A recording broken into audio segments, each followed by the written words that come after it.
ಘಟಾನುಘಟಿಗಳಿಗೆ shock, ಹೊಸಬರಿಗೆ luck.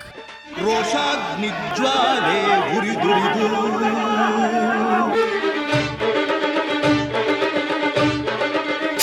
ಬಹಳ ಸಂತೋಷ ಅನಿಸ್ತಾ ಇದೆ. ಅವ್ರು ಏನು ಜವಾಬ್ದಾರಿ ಕೊಡ್ತಾರೆ ಅದನ್ನು ನಾವು ನಿಭಾಯಿಸ್ತೀವಿ. ಮಂಕಾಳು ವೈದ್ಯಗೆ ಆಂಟಿ ಕ್ಲೈಮ್ಯಾಕ್ಸ್ ಆಗಿದ್ದು ಹೇಗೆ?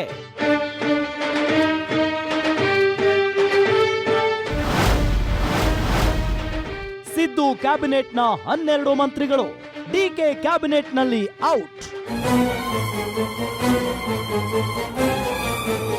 ಈ ರೀತಿಯ ಆಗಿದೆ ಅನ್ನೋದು ಬೇಜಾರಾಗ್ತದೆ. ಬೇರೆ ಪಕ್ಷದಿಂದ ಇದ್ದು ಒಂದ್ಸಲ ಎರಡ್ ಸಲ ಗೆದ್ದವರಿಗೆ ಸ್ಥಾನಮಾನ ಕೊಡ್ತಾ ಇದ್ದಾರೆ.